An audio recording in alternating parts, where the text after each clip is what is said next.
বাসের লেডিস সিটে বসে থাকলেও দরজা দিয়ে উঠে বাঁদিকে এক হাত উপরে তুলে বাসের হাতল ধরে আর এক হাত মোবাইলে খুটখাট করা সোহমকে ঠিকই চিনতে পেরেছে ঈশানী।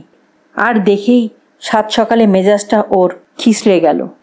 কোলের উপর পড়ে থাকা ধাউস সানগ্লাসটাকে চোখে লাগিয়ে জানালা দিয়ে দূরে তাকিয়ে রইল ও। কানে হেডফোন গোজা। কিছুক্ষণ বাদে নারকেল বাগান স্টপেজ আসতে ভিড়টা একটু হালকা হতেই না হতেই চাইতেও চোখ চলে গেল আবার ওর দিকে। যে বেটাও ঈশানীকে দেখছে আড়ে আড়ে সেটাও বুঝতে পেরেছে। ঈশানী মুখটা আবার গম্ভীর করে বাইরের দিকে তাকালো। ডিভোর্স হতে যাওয়া স্বামীর সঙ্গে রাস্তায় দেখা হলে কি করা উচিত সেটা তো উকিল ওকে বলে দেয়নি। ওদের ফাইনালি ডিভোর্সের আর মাস দুয়েক বাকি। নিয়ম অনুযায়ী ডিভোর্সের ফাইল পিটিশন করলে 6 মাস সেপারেশনে থাকতে হয়। তারপরও কোর্টে জজের সামনে দুজনে একসাথে থাকতে নারাজ থাকলে তবেই মিউচুয়ালি ডিভোর্স কমপ্লিট হয়। এই জানুয়ারিতে কোর্টে দেখা হবার 4 মাস বাদে আজ দেখা হলো। না চাইতেও ওর মনে হাজারো প্রশ্ন এসে উকি দিতে লাগলো। আচ্ছা সোহম এই রাস্তায় কেন? এটা তো ঈশানীর অফিস যাবার রাস্তা। গত 6 বছর ধরে বালি থেকে বাসে উঠে কলেজ মোড়ে নেমেও মাঝে বিয়ের পর শুধু 2 বছর সোহমের সাথে এয়ারপোর্টের ফ্ল্যাটে থাকার সময় এয়ারপোর্ট থেকে উঠত। কিন্তু রুট তো একটাই। কিন্তু সোহমের তো অফিস ডালহৌসি। এদিকে কি করছে? পর মুহূর্তে ওর মনে পড়ল নিশ্চয়ই ওই মেয়েটা। কি যেন নাম ছিল, কি যেন নাম বলেছিল সৌম্য। আত্রেয়ী। তার সাথে দেখা করতে যাচ্ছে। সেই মক্কেলের অফিস তো এদিকেই শুনেছিলাম। গাটা রাগে চিড়বিড় করে উঠল ওর। আবার বেগুনি শার্টটা পরেছে। ঈশানীই কিনে দিয়েছিল এটা। চুলের অবস্থা দেখো, চিরুনিও জোটনি মনে হচ্ছে। গালটা কি একটু ভেঙে গেছে? চোখের কোণটাও বেশ বসা বসা লাগছে। বয়েই গেছে ঈশানীর। ঈশানী হেডফোনটাকে আরও জোরে কানের মধ্যে গুজে অরিজিৎ সিংয়ের দুনিয়ায় চলে গেল। অফিসে পৌঁছে ব্যাগটা ডেস্কে রেখেই অনির্বাণকে ফোন লাগালো ঈশানী। ঈশানী ওদের দুজনেরই ইঞ্জিনিয়ারিং পড়ার সময়কার বন্ধু। অনির্বাণ প্রথম দিকে অনেক চেষ্টা করেছিল ওদের ঝামেলাটাকে মিটমাট করার জন্য, কিন্তু শেষে হাল ছেড়ে দিয়েছে। ঈশানীকে বুঝিয়ে কোনো লাভ হয়নি। সোহম নাকি অনুতপ্ত। বারবার অনির্বাণের কাছে ফোন করে বলে একবার যেন ঈশানী ওর ফোনটা রিসিভ করে। ওর চালাকি ঈশানী ভালোই বোঝে। একদিকে এই আত্রেয়ীর সাথে ফষ্টি নষ্টি করবে, আবার অন্যদিকে ঈশানীর সাথে একই বাসায় থাকবে। নিজেদের মধ্যে বন্ধনটা অটুট রাখতে চায়। অনির্বাণ বলল, আরে তুই জানিস না, সোহম তো সিটিএসে জয়েন করেছে আগের উইকে। কলেজ মোড়েই তো ওর পোস্টিং। শুনে টুনে ঈশানী কিছুক্ষণ গুম হয়ে বসে রইল। রাগে ওর ব্রহ্মতালু জ্বলছে। এত শয়তান সোহম ইচ্ছে করে ঠিক এই সময়ে কোম্পানি চেঞ্জ করলো। এইবার সকাল বিকেল দেখা হবে। অবশ্য করবেই বা না কেন? ওই আত্রেয়ীও তো সিটিএসেই থাকে বলে শুনেছে ও। ভালো। রাগে দুঃখে ঈশানীর চোখে জল চলে এলো। এই ওর এতদিনের ভালোবাসার পরিণাম। অসহ্য। সেদিন ওরা দুজনে সিদ্ধান্ত নিয়েছিল ভালোই আলাদা হয়ে যাবার। সেদিনের কথা মনে পড়ছিল ওর। 4 বছরের প্রেম, তারপর বিয়ে করেছিল ওরা। প্রথম দিনগুলো স্বপ্নের মতো কাটত। সারা সপ্তাহ অফিস, উইকেন্ডে টুকটাক বেরিয়ে পড়া, 3-4 মাস অন্তর বাইরে কোথাও ঘুরে বেড়াতে যাওয়া, এভাবেই কাটছিল জীবন। তারপর আস্তে আস্তে কি যে হলো, ঈশানের সব কিছুই যেন সোহমের অসহ্য লাগতে শুরু করলো। ছোটোখাটো খুঁটিনাটি জিনিস নিয়ে ঝগড়া, তারপরেই তো তুলকালাম হতে শুরু করলো। কান্নাকাটি, চিৎকার চেঁচামেচি, ইগোর লড়াইয়ের মধ্যে ওদের ভালোবাসা যেন কোথায় হারিয়ে গিয়েছিল। রোজ অফিসে এসে ঈশানীর মন খারাপ হয়ে বসে থাকতো। তখন ওদের প্রজেক্টে সবে জয়েন করেছিল সৌম্য।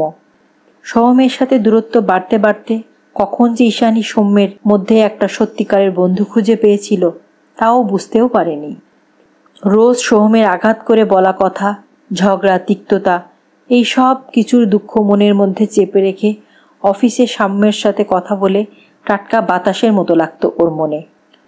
সৌম্য ধৈর্য নিয়ে ওকে বোঝাতো মন খারাপ না করতে, মানিয়ে নিতে। সৌম্যই বলেছিল ওকে আত্রেয়ীর কথা। সৌম্যের পুরনো অফিসে আত্রেয়ী কাজ করে। সেখান থেকেই জানতে পেরেছে সোহমের সাথে আত্রেয়ীর ঘনিষ্ঠতার কথা। তবু ঈশানী মুখ ফুটে কিচ্ছু বলেনি সোহমকে। কিন্তু শেষে একদিন যখন সোহম রাত করে বাড়ি ফিরে ঝগড়ার সময় তেতো মুখে বলল ঈশানীর কিছুই নাকি ওর ভালো লাগে না, ঘেন্না করে ওর মুখটা দেখতে, সেদিন ঈশানী আর সহ্য করতে পারেনি। পরের দিন ভোর হতে না হতেই ব্যাগ গুছিয়ে বেরিয়ে পড়ে। সংসার করতে এসেছিল ওদের 2 কামরার ছোট্ট সংসারে। না, বাবার কাছেও ওঠেনিও, কারোর সহানুভূতি পাত্রী হতে চায় না। সোজা এসে উঠেছিল ডানলপের একটা লেডিস হোস্টেলে। বাবা মা অনেক বুঝিয়েছিল, বন্ধুরাও, কিন্তু ও কারোর কথা শোনেনি। দুজন মানুষ জন্তুর মতো একসাথে থাকার চেয়ে এই ভালো আলাদা হয়ে থাকা, তাতে ভালো হয় অনেক বেশি, আত্মসম্মান তো বাঁচে। তার দিন 15 বাদে উকিলে নোটিশ পাঠিয়েছিল সোহমকে। এমন তন্ময় হয়েও ভাবছিল কখন সৌম্য এসে ডাকছিল বুঝতেই পারেনি ঈশানী। সৌম্য যে ওকে পছন্দ করে সেটা ঈশানী ভালো মতোই জানে, কিন্তু এত তাড়াতাড়ি আর কিছুই ভাবতে চায় না ও। সোজা হয়ে বসে মনটাকে শক্ত করল ঈশানী। রাস্তা সবার, যে কেউ সেখান দিয়ে যেতে পারে, তাতে ঈশানীর কিচ্ছু যায় আসে না। বাসে সোহমের সাথে দেখা হলে কিছুই যায় আসবে না ওর।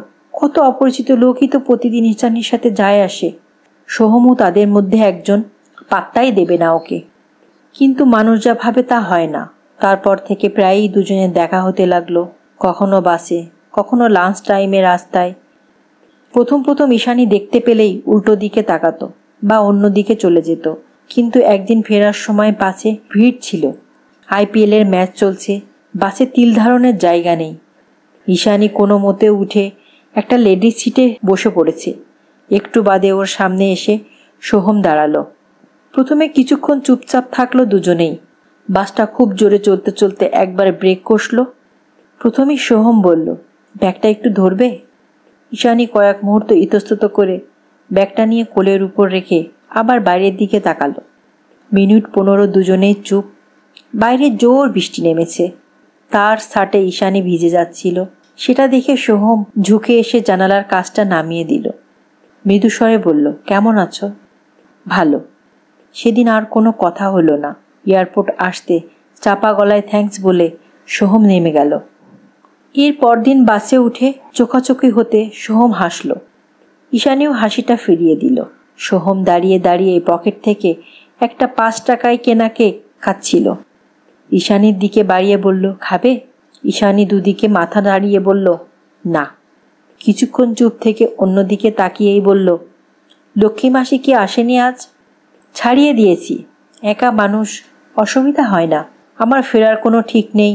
বুড়ো মানুষ আর কত দেরি করে বসে থাকবে বলো? ও, তাহলে খাওয়া দাওয়া? লাঞ্চটা অফিসেই সারি, আর রাতের খাওয়াটা হোটেলে, আর মাঝে মাঝেই এই 5 টাকার কেক, পিৎজা এসব দিয়েই চালিয়ে দিই। ঈশানী ঠোঁটটা কামড়ালো। লক্ষ্মী মাসি রান্না করতে আসবে বলে ও রোজ ছুটতে ছুটতে অফিস থেকে সন্ধ্যের মধ্যে বাড়ি ফিরত। সোহমের বাড়াবাড়ি লেভেলের জন্ডিস হওয়ার পর থেকে ঈশানী ওকে বাইরের কোনো খাবার খেতে দিত না। এদিকে কোর্টে দাঁড়িয়ে সোহম বলেছিল ঈশানীর নাকি সংসারের কোনো কিছুতেই একদম মন নেই। তাহলে ঈশানী জীবন থেকে চলে যেতে এই রকম দশা হয়েছে কেন? সেপারেশনটা হয়ে গেলে ওই আত্রেয়ীকে বিয়ে করবে, তখন দেখা যাবে কত কী রেঁধে খাওয়ায়। প্রতিদিন কত রকম বিরিয়ানি, মিষ্টি মিঠাই বানিয়ে খাওয়ায় মেয়েটা সোহমকে। অফিসে গিয়ে সৌম্যকে ব্যাপারটা বলল ঈশানী। সৌম্য তাচ্ছিল্য ভরে বলল, ওসব তোমাকে গিল্টি ফিল করাবার জন্য করছে। ঈশানীও মাথা নাড়ল সম্মতির ভঙ্গিতে। ঠিক বলেছে সৌম্য। সে ঈশানীকে ঘেন্না করে। এত ভালোবাসার পর যে কোর্টে অমন মিথ্যে কথা বলতে পারে, সে সব কিছুই করতে পারে। সেদিন বাসে মারাত্মক ভিড় ছিল। ঈশানী জায়গা পায়নি, এক কোণে দাঁড়িয়েছিল কোনো মতে। ভিড় বাসে মেয়েদের দাঁড়িয়ে থাকা যে কি দুঃসহ ব্যাপার, সেটা যারা রোজ ডেইলি প্যাসেঞ্জারি করে তাদের থেকে আর ভালো কেউ জানে না। একদিকে ব্যাগটা দিয়ে শরীরকে অবাঞ্ছিত স্পর্শ থেকে আড়াল করার প্রাণপণ চেষ্টা, অন্যদিকে বাসে হঠাৎ ব্রেক কষা বা ঝাঁকুনিতে টাল সামলানো। এয়ারপোর্ট আসতে সোহম এখন উঠে প্রথমে লেডিস সিটের দিকে ওকে খোঁজে। দেখতে না পেয়ে সামনে দাঁড়ায়। কিন্তু আজ তো ওকে সিটে দেখতে পাওয়া যাবে না। তাতে অবশ্য ঈশানীর কিছু যায় আসে না। রাস্তার দেখায় এই সৌজন্যমূলক যেটুকু কথা না বললেই নয়, এইটুকুই আর কি। মনের দিক থেকে ঈশানী যথেষ্ট দৃঢ়। বাড়ি ছেড়ে চলে আসার পর সোহমের হাজার মেসেজ, মেইল, ইমেইল, হোয়াটসঅ্যাপেও কোনো সাড়া দেয়নি ও। হঠাৎ ঈশানী দেখতে পেল ভিড় ঠেলে সোহম ওর দিকে এগিয়ে আসছে, হাতে একটা বড় গিফটের বাক্স। লোকজন সাইড দিচ্ছে না, উল্টো কড়া করে কথা শোনাচ্ছে ভিড় ঠেলে এগোনোর জন্য। কোনো দিকে ভ্রুক্ষেপ না করে সোহম ঠেলে ঠুলে কাছে এসে যুদ্ধ জয়ের হাসি হাসল। কোনো দিকে ভ্রুক্ষেপ না করে সোহম ঠেলে ঠুলে কাছে এসে যুদ্ধ জয়ের হাসি হাসল। বেশ দামি একটা শার্ট পরেছে ও। এটা প্রথম জামাষষ্ঠীতে আমার বাবাই ওকে কিনে দিয়েছিল। বাসের একটা রডে হেলান দিয়ে খুব ব্যালেন্স করে ঈশানী দাঁড়িয়েছিল। মুখোমুখি সোহম। কোনো কথা খুঁজে না পেয়ে ঈশানী বলল, আজ কোনো পার্টি আছে বুঝি? সোহম মাথা নাড়ল। হ্যাঁ, আজ আমাদের একটা কলিগ, তুমি নাম শুনেছ মনে হয়, আত্রেয়ী বসু, আজকে ওর বিয়ে। অফিস থেকে ডাইরেক্ট যাব তো, তাই ভালো শার্ট পরে নিয়েছি। সবাই আমাকে গিফট কেনার দায়িত্ব দিয়েছে, এটাই তার ব্যাগ। ঈশানী হা হয়ে গেল। আত্রেয়ী? হ্যাঁ, তুমি চেনো নাকি? ঈশানী কিছু বলল না। মনের মধ্যে নাগরদোলা পাক খাচ্ছে। বিরক্তি, কৌতূহল, খটকা সব মিলেমিশে ঘূর্ণিপাকের সৃষ্টি হয়েছে ওর ভেতর। কিন্তু সাম্য যে বলেছিল। হঠাৎ একটা সাংঘাতিক ঝাঁকুনিতে সোহম টাল সামলাতে না পেরে ঈশানীর গায়ের উপর শটান হুমড়ি খেয়ে পড়ল। বাসটা খুব জোরে ব্রেক কষেছে। ঈশানীর প্রত্যেকটা অঙ্গ ছুঁয়ে গেল সোহমের সাথে অনেক দিন বাদে। ঈশানী প্রথমে কি বলবে ভেবে পেল না। তারপর ওর মুখ দিয়ে একটু জোরেই বেরিয়ে গেল, কি অসভ্যতা করছো এগুলো? পাশের একটা ছেলে হাঁক দিল, কি ব্যাপার বলুন তো দাদা? চেহারা দেখে তো ভদ্রলোকই মনে হলো। মেয়েদের ঘাড়ের উপর পড়েছেন কেন? তখন থেকে দেখে যাচ্ছি। আরেকজন টিপ্পনি কাটল, যেই দেখেছে একটা মেয়ে দাঁড়িয়ে আছে অমনি ভিড় ঠেলে এইখান থেকে ওইখানে ছুটল। কি যে স্বভাব ওদের! কানের গোড়ায় দুঘা দিলেই ওর সব চুলকানি বেরিয়ে যাবে। সব জায়গাতেই ইন্ধন জোগানো লোকের অভাব হয় না। বিনে পয়সায় এন্টারটেইনমেন্ট পেতে দু একজন এগিয়ে এসে সোহমের কলার ধরল। এটাকে ধরে বাস থেকে নামিয়ে দিত দাদা। ঈশানী থতমত খেয়ে গেছে। এরকম যে হতে পারে তাও ধারণাও করেনি। সোহমের মুখ অপমানে লালচে হয়ে গেছে। আরেকজন এসে চুলের মুঠি ধরে টেনে নিয়ে যাওয়ার উপক্রম করতেই সোহমের হাত থেকে গিফটটা মাটিতে পড়ে গেল। সোহম বলতে গেল, কি করছেন আপনারা? আমি কি ইচ্ছে করে গায়ে পড়েছি নাকি? আর তাছাড়া উনি আমার... কথাটা সম্পূর্ণ হওয়ার আগেই একটা ফুটকে ছেলে এসে জোর করে ওকে মুখটা চেপে ধরল। ঈশানী পাশে বসে থাকা এক ভদ্র মহিলা ওর মুখের দিকে তাকিয়ে বললেন, তুমি ভয় পেও না মা, আমার সিটে এসে বসো কিছুক্ষণ। এইসব জানোয়ারদের জন্য মেয়েদের রাস্তায় বেরোনোই খুব দুষ্কর হয়ে পড়েছে। ঈশানী হতবুদ্ধি হয়ে গিয়েছিল। সোহম ততক্ষণে বাসের মেঝেতে শুয়ে পড়েছে। কিল, চর, ঘুষি অবিরাম চলছে ওর উপর। ঈশানী প্রাথমিক ঘোর কাটিয়ে চিৎকার করল, কি করছেন আপনারা? কি করছেন? ছেড়ে দেন এখনই ওনাকে। কেউ কোনো কথায় কান দিল না। আরও দুই একবার ঈশানীর চিৎকার। একটা ছেলে মুখ ফেরালো, আজব মাইরি, আপনার সাথে অসভ্যতা করলো, আমরা মারছি আর আপনিই কিনা বলছেন ছেড়ে দেন ছেড়ে দেন। ঈশানী পাগলের মতো সবাইকে ঠেলে সরাতে সরাতে চিৎকার করলো, উনি উনি আমার স্বামী। সোহমের ততক্ষণে চোখ মুখ ফুলে গেছে, কপালে গভীর কালশিটে। সে অবস্থাতেও ঈশানীর দিকে তাকালো। চোখে সেই লুপ্ত হয়ে যাওয়া দৃষ্টি, সেটা বহুকাল আগে বিয়ের পরে পরে দেখেছিল ঈশানী। যদিও সেই চোখে ভালোবাসার সাথে মিশে রয়েছে এক পরম নির্ভরতার আশ্বাস। ঈশানী ধীর পায়ে কোর্টের এজলাসে ঢুকল। লোকজন তেমন নেই। কিছু অনুৎসাহী লোকজন কোর্টের আশেপাশে ঘুরঘুর করে। মামলা শোনা তাদের নেশা, কিন্তু ডিভোর্সের মামলা আজকাল এত ডালভাত হয়ে গেছে, তাই লোক কম। ও একবার চোখ তুলেই নামিয়ে নিল। সোহম বসে আছে চুপচাপ, মুখে বেশ কয়েকদিনের নাকাটা দাড়ি, আর চুলগুলো খুব উস্কো খুস্কো। প্রাথমিক ফর্মালিটিজের পর হিয়ারিং শুরু হলো। ঈশানীর সাথে ওর বাবা মাও এসেছিল। মা একবার ঈশানীর দিকে চেয়ে বলল, এখনো সময় আছে, ভেবে দেখ, স্বামী স্ত্রী একসাথে থাকলে ঠুকাঠুকি লাগবেই। তোর বাবার আমাকেই দেখ না, কতবার লেগেছে দেখিসনি? শুধু স্বামী স্ত্রী বা কেন, মা মেয়ে, বাবা ছেলে সবার মধ্যেই তো গোলযোগ হয়। তার মানে কি ছাড়াছাড়ি করে ফেলতে হবে? তাই বলে কি জীবনের সব ভালোবাসা মিথ্যে হয়ে যায়? জজ সাহেব বললেন, আপনাদের মহামান্য আদালত 6 মাস সময় দিয়েছিল শেষ চেষ্টা করতে। সেই সময়কাল উত্তীর্ণ। আপনারা কি এখনও ডিভোর্সই চাচ্ছেন? সোহম চুপ করে মাথা নামিয়ে বসে আছে। ঈশানীর উকিল এগিয়ে এলেন। ইয়েস অনার, আমার মক্কেল মিস ঈশানী সেন। হঠাৎ উনি চুপ হয়ে গেলেন। ঈশানী উঠে দাঁড়িয়েছে। স্যার, আমাদের সময় দেওয়ার জন্য আপনাকে অনেক ধন্যবাদ। আমরা আবার একসাথে থাকতে চাই। সোহম মাথা তুলল, অবাক দৃষ্টি। ঈশানীর চোখে জল এসে গিয়েছিল বলতে বলতে। অনেক কষ্টে নিজেকে সংবরণ করলো ও। আজ ওর খুব হালকা লাগছে নিজেকে। সেদিন আত্রেয়ীর বিয়ের কথা জানতে পারার পর সবকিছু দিনের আলোর মতো ওর সামনে পরিষ্কার হয়ে গিয়েছিল। অনির্বাণ ওকে আগেই বলেছিল, ও বিশ্বাস করেনি। সাম্য মিথ্যে কথা বলে দিনের পর দিন ঈশানীর মনটা বিষিয়ে দিয়েছিল। নিজে ঈশানীকে পাওয়ার জন্য পুরো প্ল্যান মাফিক এগিয়েছে।